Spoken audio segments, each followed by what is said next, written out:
to invest this past year into church planting.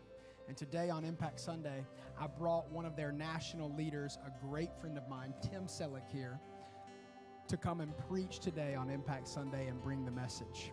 Tim is a church planter himself. He moved from Ohio to Costa Mesa, California in the 80s. And he launched a church before any of us knew how to launch churches. There wasn't any organizations that could teach you how to do it then. So he launched a church in an area that he was not familiar with, much like a U.S. missionary. And it'd be impressive if he made it a year or 2 years or even 5 and the church was still going. But Tim continued to pioneer that church for 30 years. And across 30 years' time, he saw it grow to over 2,500 people in Newport, California. They purchased 4.7 acres of primetime real estate, built a 60,000 square foot facility, and then put a 1,200-seater on that campus, and they have continued to have ministry. In fact, here's what's the coolest part, is he's here with us today, and that church is still going, and they're having church in California right now as we speak, because on the church's 30th birthday, he passed it off to his spiritual son in the faith. And now he is the director of strategic development for new church plants all over the country. And he exists to come alongside churches like us to help us go further, faster, invest into us. And we're one of many that his fingerprints are all over. You would never know the conversations that he has had with me and Amanda behind the scenes. But he has touched your life through extension of mine. And he is here today to bring the message, and I'm so excited about it. He's been married for 40 plus years, so I have mad respect, honor for what he's done in his family, 2 girls, 2 grandsons, and today it's all you, baby. So, Brother Tim, why don't you come up here? Let's get up on our feet. Let's put our hands together. Let's make some noise for Pastor Tim Celek, baby.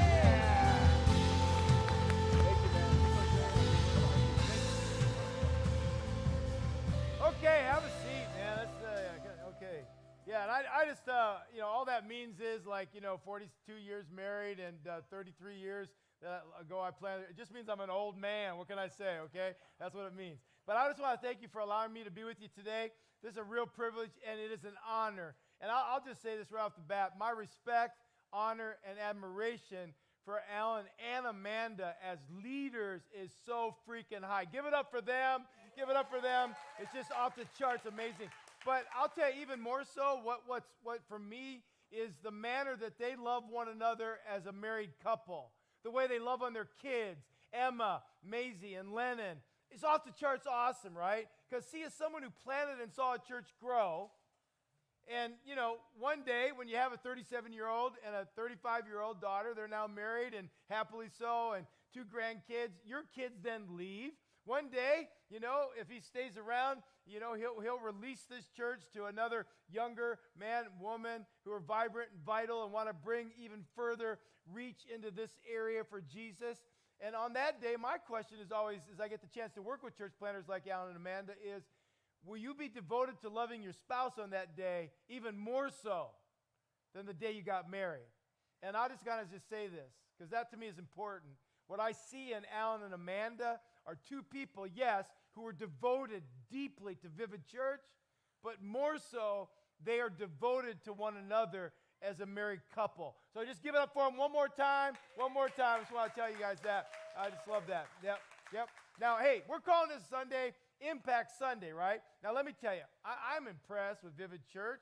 You're only 1.5 years old as a church. You've already sent someone to another country. You're going to hear more about that in a little bit. Your city is already asking you to participate in serving back. It's something you may not know. This past year, this church, Vivid Church, on its 1-year anniversary, you gave funds. You had a hand in literally helping launch and encourage 90-plus churches across the United States of America, okay? So locally, you're making an impact. Across borders and oceans, you're making an impact. But all over this country, you're making an impact. Give it up for Vivid Church. Yes, what an impact you're making. And it is, to me, staggering. Now, let me just let me shift gears a little bit and tell you a story that a friend of mine actually told at his brother's memorial service. This friend of mine, actually, I invited him to start the church I planted 33 and a half years ago in Costa Mesa, California. He was a custom home builder. Newport Beach was right there all together. We call it Newport Mesa, California. And he came on staff, was with us for 20-some years. Then he went back into the custom home building business, but he's in Asheville, North Carolina. Well, unfortunately, his brother, just unbeknownst to everybody, a genetic malfunction in his heart and his life, it took him out the March when COVID started. Not because of COVID, but just something happened in the middle of the night in his sleep. And on that memorial service, his brother told this story. Now, he told it for a different purpose than I'm telling it, but I'm not sure it's altogether true.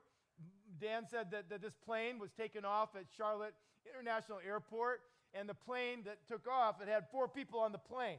It had a pilot, a Boy Scout, a minister, and the world's smartest man, purportedly. And I guess what happened is, somewhere over the Smoky Mountains, the plane began to encounter severe thunderstorms and turbulence, and they encountered trouble. So the pilot looked back at the other 3 passengers and said, "Hey, folks, I just got to tell you, we're in trouble. We're going down." But here's the problem. There's 4 of us, and we only have 3 parachutes. And right at that time, the pilot grabbed a parachute, and he said, "Hey, I've got a young family. My family needs me." And at that very moment, strapped it on, jumped out of the plane. Well, right then, the world's smartest man said to the other 2 passengers, he said, "Well, I'm the world's smartest man. The world needs me. This world will not be able to survive without me." And at that moment, he grabbed one, jumped out of the plane. Well, now all that's left is the minister and the Boy Scout. So the minister looked over at the Boy Scout and said, "Son, I want to tell you, I know the Lord. I know where I'm going when I die. So here, you go ahead. You have the last parachute." And the Boy Scout looked back and said, "Cool it, Reverend. World's smartest man just jumped out of the plane with my backpack." And I tell you that story because I want you to know, even though Alan's introduction, I am not the world's smartest man, okay? Far from it. But I am a very passionate man.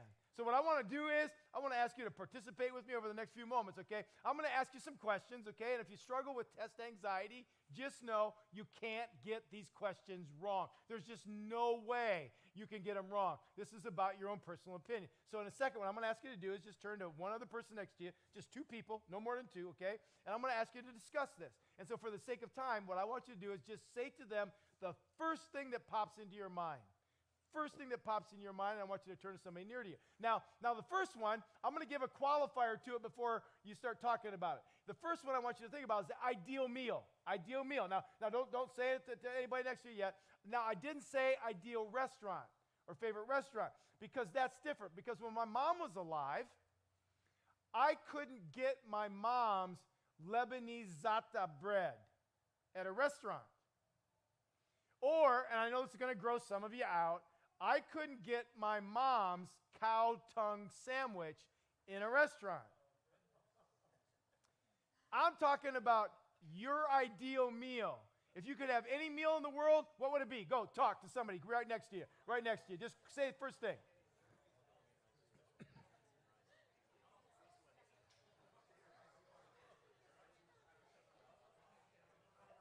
Okay, stop right there. Okay, so how many of you, that included some sort of steak? That included some sort of steak. Yeah, my kind of people, all right. How many of you said some sort of veggie? Oh, no. Okay, good. So my mom is no longer alive, but so now my ideal meal would be pizza, Chicago deep dish pizza. Now, I know some of you probably say, "Man, all that cheese and all that bread's going to kill you." Well, I'm going to die happy. What can I tell you? Okay, next one. Ready? Now I'm going to qualify this one as well. Ideal vehicle. Now, when I say that, I don't mean just like Ford or Hyundai. It's got to be a specific type of vehicle, okay? Okay, ready? Go. So right now, right to somebody next to you. Ideal vehicle.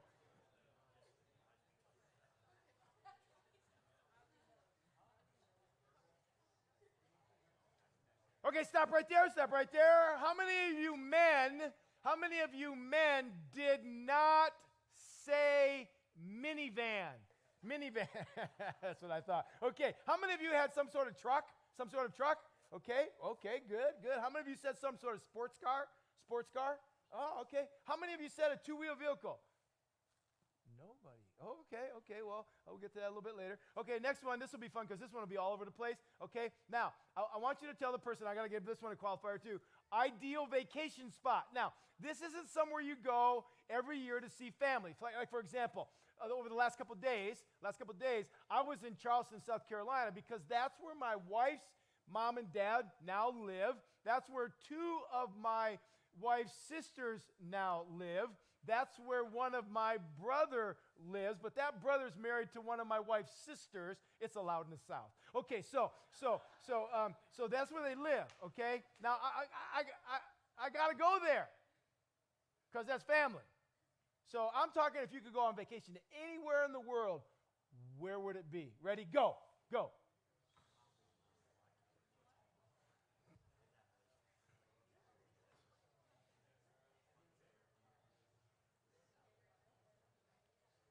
Okay, stop. How many of you said Hartsville, South Carolina?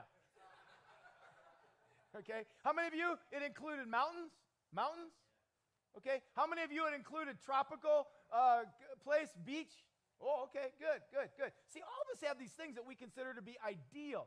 Yet today, I want to discuss something far more important than the ideal meal, the ideal vehicle, or the ideal vacation spot. I want to talk to you with what I believe God desires, and that's ideal community. See, here's what I know about people in Lexington, South Carolina. Lots of folks will move into this area. I met a whole family of them after the last service, but lots of them will move to this area because they're desirous of living in what I would call an ideal community. We want to live in an ideal community. And I believe that most people who live in this part of South Carolina, they dream of living in a community that's safe. We hope to live in a community where the crime rates are so low that the police are even bored. I think most of us would love to live in communities where no one would ever need lock their doors. When I was growing up, no one locked their doors in the city where I grew up. Seriously, they didn't.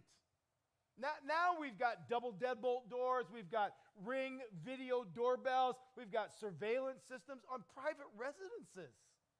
Why? Because these days, so many people, whether it's you or those of you watching online, most people don't feel safe. But what if we lived in a community where we felt safe because there was no crime? What if we had the kind of community where sober living treatment centers had to close their doors because there were no addicts in that community anymore? Because people in that community, they didn't struggle with addiction or substance abuse of any kind. What if we lived in communities where drug dealers had to go out of business because they couldn't sell on a junior high campus, a high school campus, a college campus, or in some sort of community to adults? What if we had a community where the school system was superior to literally all other school systems? What if there was a community where there were no divorce lawyers because everyone always loved and stayed committed to their spouse? What if there was a community where there were no marriage and family counselors because families were healthy and there was no dysfunction of any kind? What if we could live in a community like that? In fact, let me just see a show of hands. How many of you here would be interested in living in that kind of community? Just raise your hands. That's what I thought, right? Now, some of you are probably thinking right now, Tim, why aren't you running for president? Here's the deal. What I just described to you, there's no political party that can give that to you. What I just described to you, there's no educational system that prepares you for that kind of life. What I just described to you is what happens when the church becomes the church. It's when the church decides to be the church in that community. And Vivid Church, what I'm just saying to you, for those of you watching online, what you need to understand is this is what can happen all around you because of you. And it's what I want to talk about on this day. And I want to invite you, each one of you, those of you who are watching online, I want to invite you to help in the creation of it. Because I believe within all my heart that you can make it happen. But it'll only happen if each one of you, and those of you online, if you give yourselves to it, and you give yourselves to it together in community. Let me say it, together in community. See this church, Vivid Church, if you're coming here maybe after Easter and it's somewhat new to you, this church, it follows Jesus. This church, Vivid Church, believes in Jesus. And you may not know, but Jesus had a 3-year run of service upon this earth. And he told this motley crew of followers that he was going to build this thing called a church. He said, I'm going to start a church and it will change the world. And his followers were all in until they saw him crucified. When they saw him publicly executed, they just figured the dream was over. In reality, they thought they were next. But 3 days later, Jesus comes back to life again. Don't you dare miss the resurrection. We celebrated Jesus' resurrection last weekend on Easter Sunday. The foundation of Christianity is the resurrection of Jesus Christ. And by the way, just another point of celebration. Last weekend here at Vivid Church, we had 683 people come to our Easter services. Give it up for that. That's what I'm talking about. And you may not know this historically. There were a ton of people in Jesus' day who were crucified. That's how the Romans dealt with who they considered criminals. But only one of them who was crucified came back to life. And Christianity was launched because they saw Jesus executed, and then 3 days later, they see him walking around the city streets again. And because of this, they couldn't stop talking about it. And then please, don't you dare miss this. Because of the resurrection, these followers were so completely devoted to him, that's Jesus. They were so completely devoted to sharing the good news about this alive now Jesus. They were completely devoted to literally this new entity called the church. I mean, you think about it. Who would have thought that because of 12 guys who took the words of Jesus so stinking seriously, that we, you, me, those of you watching online, that we would be here at Vivid Church on this day? It's unbelievable. I mean, you just think about this. The very first sermon, if you want to call it that a dude ever gave, you may not know his name, but his name is Peter. And Peter, who was a close associate of Jesus, he spoke about Jesus being up and walking around the city streets again, and 3,000 people, they crossed the line that day and gave their heart and life and were changed because of Jesus. And then they got baptized because of Jesus. And then the Bible starts talking about what happened in the book of his recorded historical history of the first church. It's called the book of Acts, by the way. And in Acts chapter 2, verses 42 through 47, you can look on the screen with me. Look right now. It says this: all the believers devoted themselves. Let me just say that again. All the believers devoted themselves. In case you didn't see it, all the believers devoted themselves to the apostles' teaching and to the fellowship and to the sharing in meals, including the Lord's Supper and to prayer. And all the believers met together in one place and shared everything they had. And each day, the Lord added to their fellowship those who were being saved. The key is the first 5 words. Now, I'm pretty confident that most of you can count to the number 5. So take the first 5 words in that passage right there, and I want you to read it all out loud with me. So ready? Let's do it together. All the first 5 words, just the first 5. Let's read it together. Here we go. 1, 2, 3, go. All the believers devoted themselves. That's the key. That's all I want to talk about today. There was a group of human beings, people, who were just moms and dads, young families, middle-aged families, older families like me, people who worked every sort of day. Some had middle management jobs. Some had upper management jobs. Some were hourly employees. Some owned businesses. People who enjoyed extracurricular activities of one kind or another. People whose children were in sporting activities. It says that these people at that time in their lives, they were devoted. And what were they devoted to? If I had to summarize the book of Acts, they were devoted to Jesus. They were devoted to sharing the good news about Jesus to a family member, a coworker, a neighbor, or a friend. And they were devoted to this new thing called a church. And so here, don't miss this. Their devotion literally changed the world. But that's them. Let's talk about us here today and our devotion. On a scale of from 0 to 10, 0 not being devoted whatsoever, and 10 being Jesus. Now, I don't want you to answer this out loud, but where would you put yourself on this chart? Be totally honest with yourself. In terms of your personal devotion, first bucket, Jesus.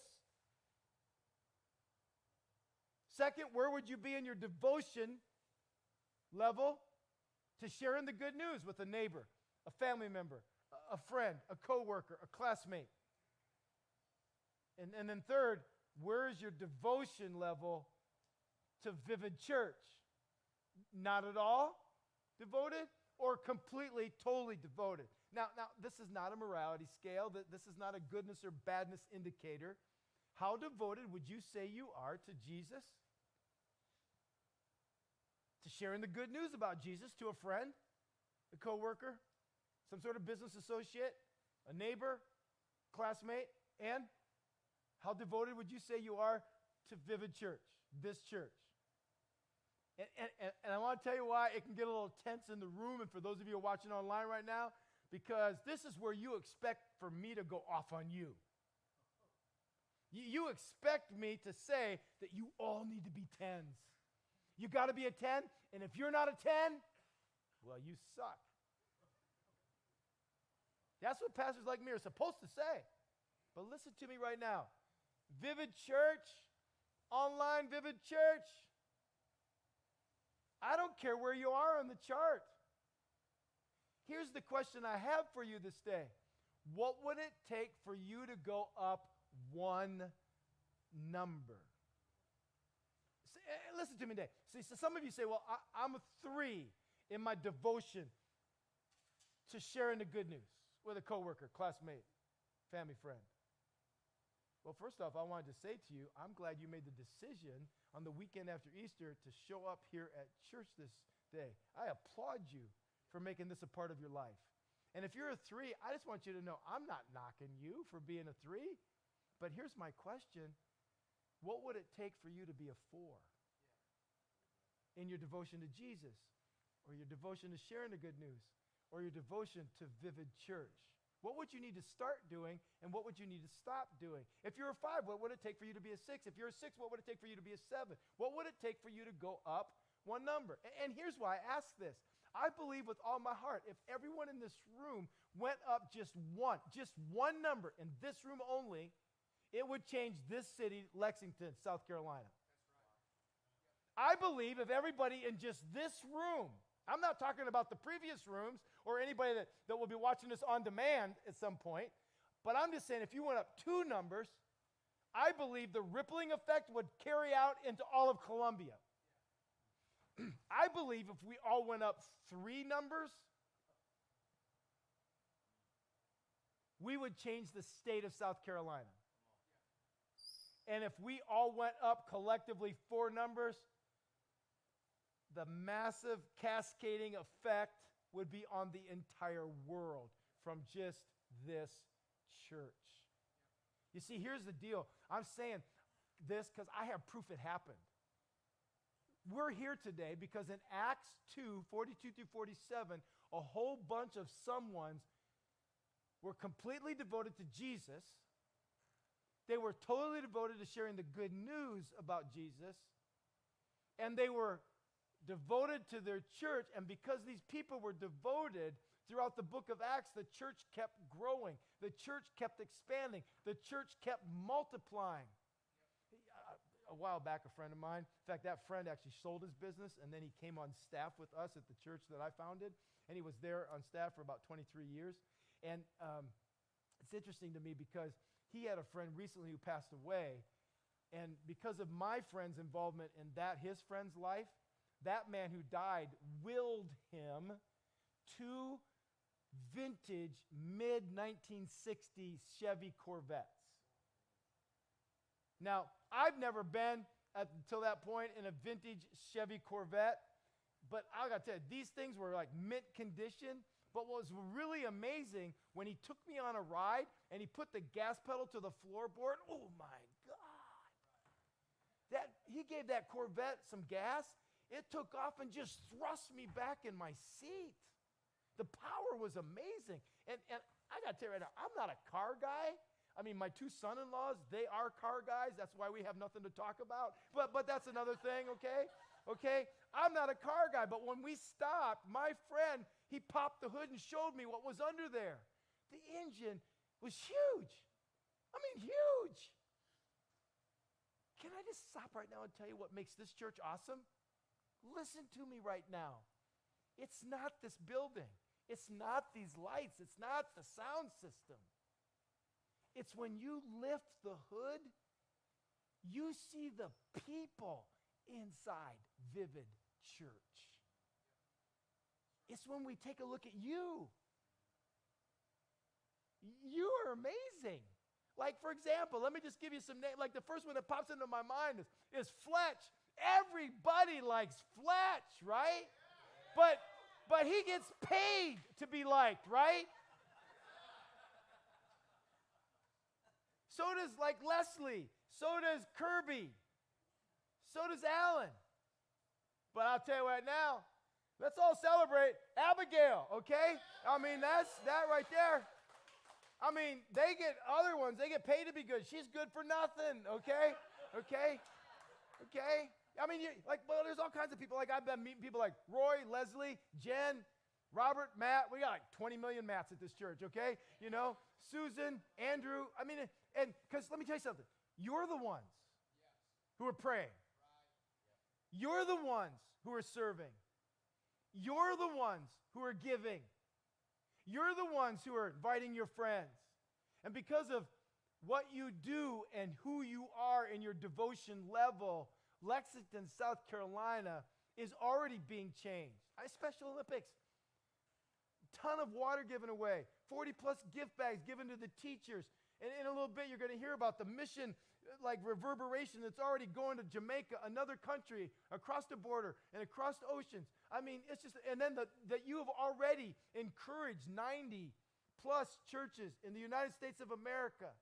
Can I just, like, there was a church like you in the Bible. It was called, it was written about in the book of Ephesians, which was like the church was called a city of Ephesus, which, like, you guys are in the city of Lexington. This was in the city of Ephesus, okay?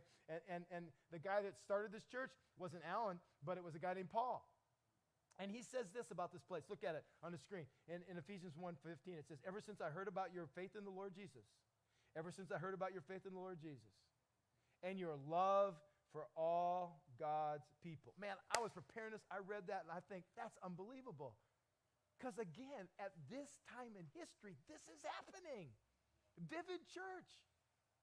Ever since I've heard about your faith, through the voice box of Alan Kendrick or Amanda Kendrick, and your love for all of God's people. I mean, if you understand what was happening in Ephesus, it's similar in so many ways to what's happening in this, your part of the world, in your city, in Lexington, because of this church, Vivid Church.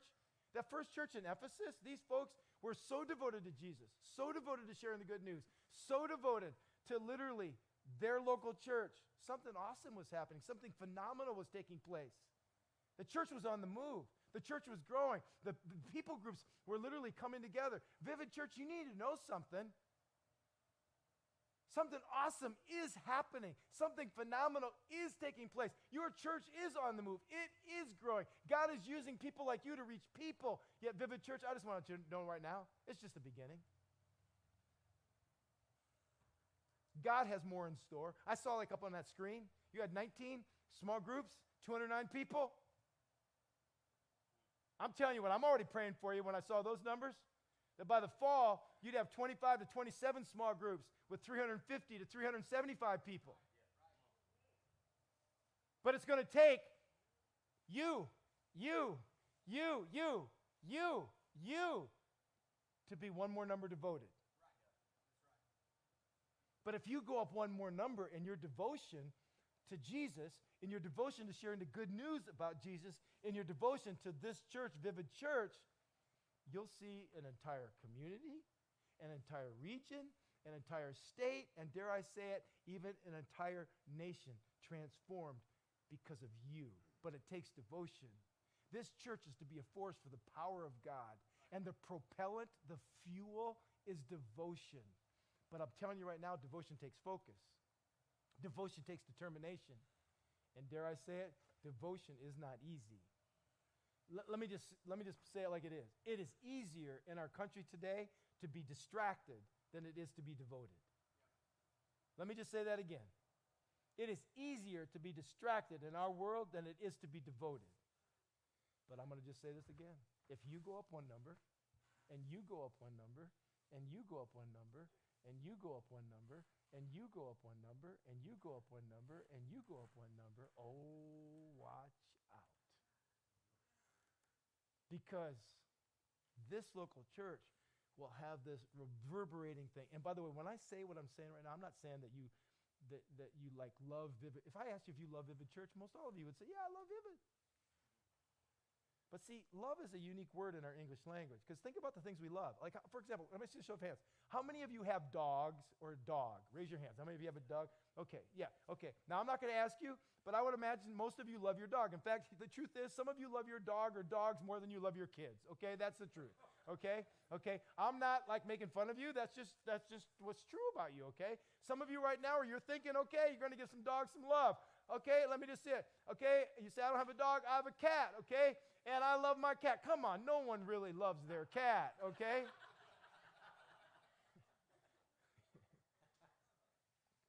You know, do you still love me? Okay. And you know why you don't love your cat? Because they don't come when you call them, okay? See, but the truth is, some of us love dogs, and some of us love cats. And since you don't know me, let me tell you some things I love. Like, I love two-wheel vehicles. That's all I ride where I live. I love, specifically, Harley-Davidson motorcycles. I love to be on my Harley. I love to go into a Harley store. I love to look at Harley kinds of websites. I love Harleys. I love pizza. I love shows about pizza. I don't fast forward through pizza commercials. I love pizza commercials. I love watching them put pizza in a hot wood burning stove. I love extra cheese on pizza. I love pizza. I love football, specifically college football. The time between the end of August and the first week of January of every year, I love, because I love college football, specifically the Clemson Tigers. Okay. I have to. My brother, who lives in Charleston, won't let me stay there, and he's an IPTE guy, so he supports them. So I love football. But can I just say this right now? Devotion is different than love. Devotion is like love on steroids. Devotion is committed love. In fact, let me give you an example. Ephesians 5. Ephesians 5:25, it says, just as Christ loved the church. Everybody say out loud with me the phrase after it. Say it out loud. Read it with me. Here we go. He gave up his life for her. See, devotion is shown through all-in commitment to something. Jesus loved the church, gave up his life for it. That's devotion. That's committed love, self-sacrificing love. Alan and Amanda Kendrick, they love Vivid, but they've taken it to another level. They're devoted to Vivid and its people. I'm devoted to the local church. I'm devoted to it because of the power and the potential that a local church has to create an ideal community, to serve people, to care people, to see people change and transform. And I'm going to tell you right now, Harley riding can't do that. Eating pizza can't do that. And a college football team, no matter how wonderful they are, it can't do that. Only God's power through the local church can do that. And see, just listen to me right now. Jesus didn't call us to play games. He called us to make a difference. To make an impact. And you only make a difference by being devoted. But let me just tell you this story here. I love golfing. I don't get to do it as much. Like 2 weekends ago, I sat there in front of the Masters, just watching I just love watching golf. But on this one particular day, this one guy was playing golf on this course, and he had his 2-iron because he wasn't doing very good with the driver. And so he had a 2-iron in his hand on the tee box, and he swung back, and he swung through, and when he hit the golf ball, he topped it. And it only went a few feet, and it went onto a mound of dirt in front of the tee box. Guy walked up. Oh, and he noticed it wasn't a mound of dirt. It was an anthill. So he figured, well, I'm just about as far away as when I started, so I'll just keep the 2-iron. So he got the 2-iron back in his thing, went to swing, swung through it, missed the ball, killed a few thousand ants. He goes, I still got it. So he takes the club again, swings it back, swings through it, misses the ball a second time, kills a few thousand more ants. He did this 2 more times in all, 4 times total. Greatest ant tragedy in the United States, okay? And all of a sudden, in the quietness of the moment, 2 little ants come crawling out of a hole near the ball. And one ant looks at the other ant and says, if we don't get on the ball, we're going to die. Some of you will get that about lunchtime, okay? Let me just tell you something. If our devotion level doesn't go up 1 number, there are people that are neighbors, friends, coworkers, classmates, family. Yeah, they're going to die. But like your last series, they will never have the pleasure of hearing you not just show them, but tell them about the good news of Jesus Christ.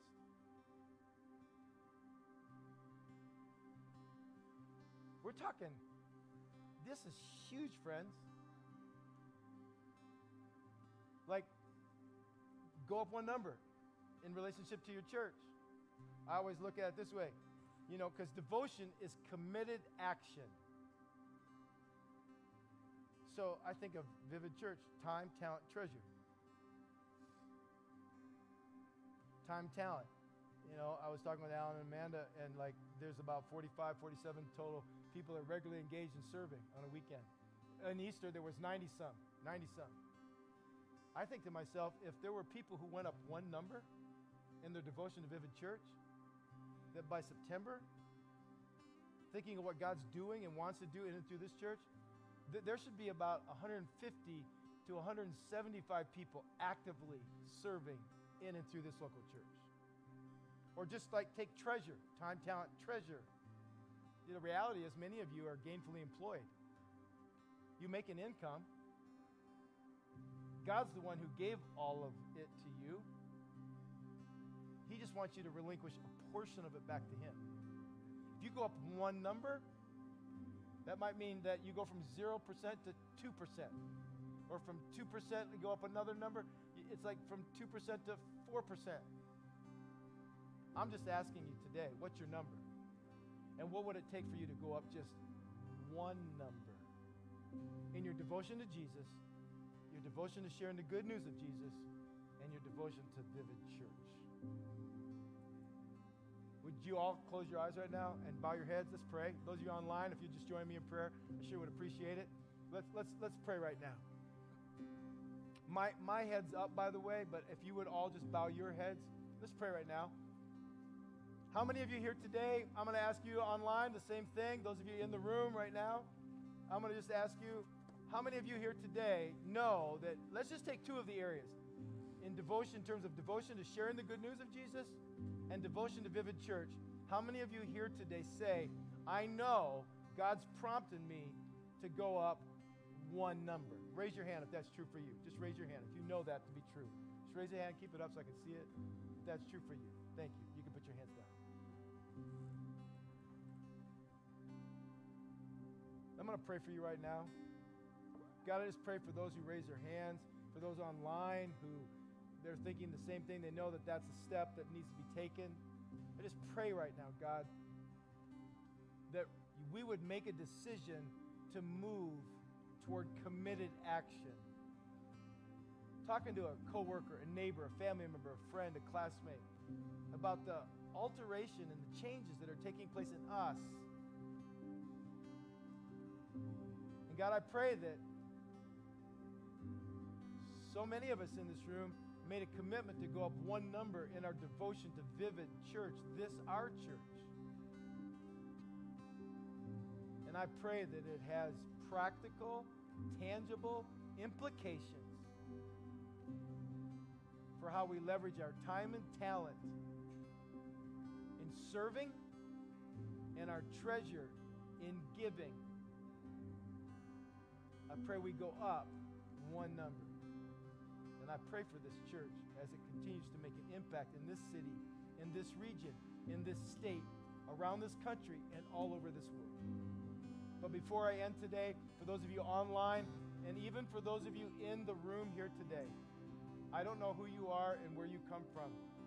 Vivid Church may be really new for you. You might have come on Easter. You might have watched on Easter. But you're here today and you say, I know you're talking about Jesus, but I'm not sure I have a relationship with Jesus. But you say today, I want to have that relationship. If that's true of you today, and you've never made that decision, and you'd like to do that today, would you just simply raise your hand? Just simply raise your hand nice and high so I can see it. I'm looking up. Nobody else is. Just raise your hand so I can see it. Thank you. Thank you. Let's just pray right now as you make that choice and that decision to say, Jesus, I don't know all there is to know about you, but what I do know, I want to give my life to you this day. So Jesus, I ask you to change me, to transform me. And as best as I know how, today, April 2022, my life is yours.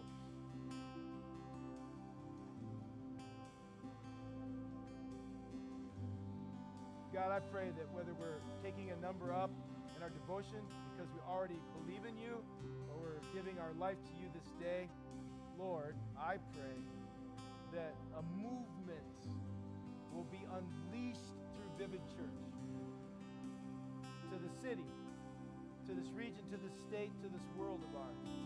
And I ask this